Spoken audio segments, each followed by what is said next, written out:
Bonjour à tous. Beaucoup d'entre nous sont étudiants, soit au collège ou à l'université, et le fait d'étudier sérieusement et efficacement n'est pas une mince affaire pour tous. Et une grande partie d'entre nous échoue à cause des mauvaises méthodes d'apprentissage. Dans cette vidéo, on va voir comment étudier moins mais apprendre plus avec la méthode des 25 minutes. Beaucoup de scientifiques ont étudié la question sur comment étudier moins mais apprendre plus. Aujourd'hui, on va s'intéresser aux travaux du professeur Marty Lobdell, professeur à Pierce College aux États-Unis. Dans une de ses vidéos sur YouTube, il partage plusieurs secrets sur comment réussir à étudier moins mais apprendre plus. Dans cette vidéo, je vais partager avec vous 3 de mes préférés.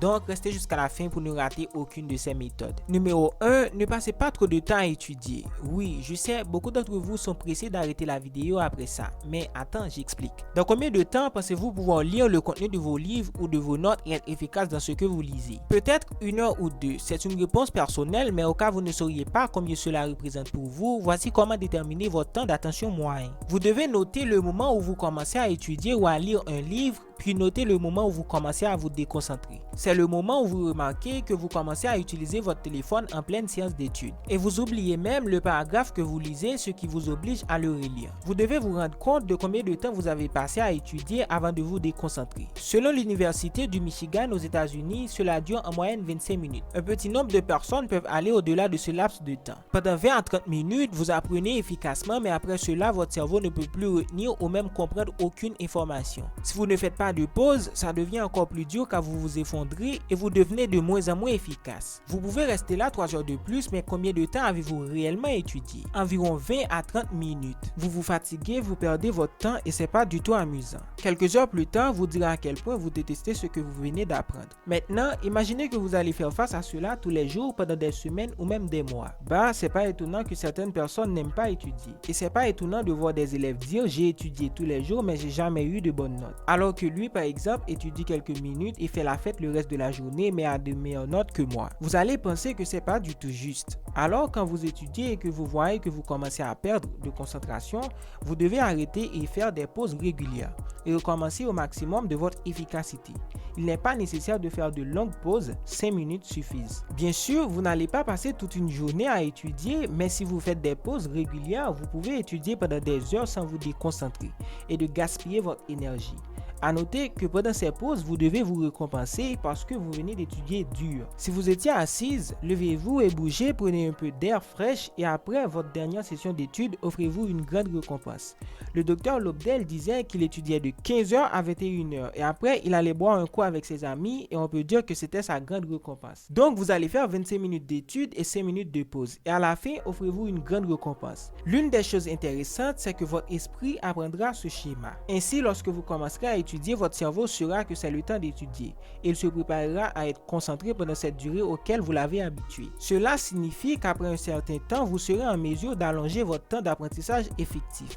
Il suffira de faire des pauses régulières et d'être discipliné pour que cela devienne une habitude. Comme vous pouvez le constater, il ne s'agit pas d'étudier plus, mais de rendre votre temps d'étude si efficace que vous pourriez étudier moins mais apprendre plus. Numéro 2, n'étudiez pas dans votre chambre ou près de votre lit. Je suis sûr que cela vous est déjà arrivé. Par exemple, vous êtes entré dans une pièce et vous vous êtes soudainement senti triste ou joyeux, même si vous ne saviez pas exactement pourquoi. Ce genre de choses se produit lorsque notre cerveau est entraîné à recevoir en permanence des signaux de l'environnement et d'y répondre. Cela se produit de manière inconsciente, vous ne pouvez pas le contrôler. Vous avez toujours dormi sur un lit, votre cerveau comprend donc que la fonction d'un lit est le sommeil. Donc si vous êtes dans le lit, votre cerveau va ralentir et perdre sa concentration. C'est en fait une bonne chose, car vous pouvez l'utiliser pour apprendre à votre corps à réagir comme vous le souhaitez.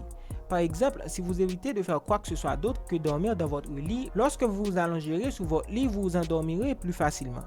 Mais cela inclut que vous n'allez pas utiliser votre téléphone. Vous comprenez déjà ce que j'essaie de dire, vous devez avoir une zone d'étude afin que votre cerveau puisse se préparer à se concentrer et à apprendre.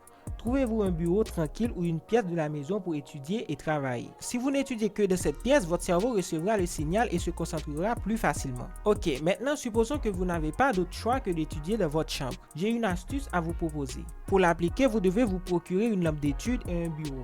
Même s'il est très petit, ça fera l'affaire. Tant que vous ne l'utilisez pas pour faire d'autres choses que sa fonction principale qui est d'étudier. Placez le bureau contre le mur de façon à pouvoir tourner le dos à votre lit. Puis préparez vos livres, allumez votre lampe et commencez à étudier. Dès que vous remarquez que vous perdez le fil 20 à 30 minutes plus tard, vous devez arrêter d'étudier, prenez votre pause de 5 minutes puis recommencez. Je t'assure que les étudiants qui font cela obtiennent généralement une note supérieure par rapport aux autres élèves. Numéro 3, ne vous préoccupez pas des faits mais des concepts. Il faut savoir qu'un fait est un élément d'information. Supposons que vous soyez un étudiant en psychologie, si je vous dis que Sigmund Freud est le père de la psychanalyse, c'est un fait que vous pouvez mémoriser. Maintenant, savoir ce qu'est la psychanalyse, c'est un concept. Savoir qui était Freud et ce qui l'a conduit à la découverte et aux théories qu'il a ensuite appelées psychanalyse est aussi un concept. Si vous ne savez pas ce que c'est, la psychanalyse c'est un concept sans importance pour vous dont vous pourriez vous souvenir dans quelques jours ou pas. Mais si vous saisissez le concept, vous ne l'oublierez jamais. Si vous avez des doutes sur vos faits, vous pouvez les consulter sur Internet. Maintenant, sur les concepts, ce que vous devez comprendre, c'est pour comprendre un concept, vous devez être actif dans votre apprentissage. Étudier ne consiste pas à lire le même morceau d'information encore et encore. C'est la façon dont on nous apprend à le faire.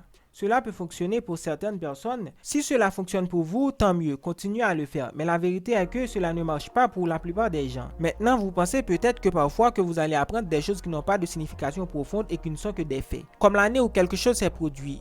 Si c'est votre cas, vous pouvez utiliser des moyens mnémotechniques pour les mémoriser. La mnémotechnique est une technique qui fait appel à des indices pour vous aider à vous souvenir des choses qui autrement vous sembleraient être des informations sans intérêt. L'utilisation d'acronymes est l'une des techniques mnémotechniques les plus connues. Mais il en existe bien d'autres. J'espère que cette vidéo vous a aidé. Si c'est le cas, n'oubliez pas de nous mettre un pouce bleu, de vous abonner à la chaîne et de regarder une autre de nos vidéos.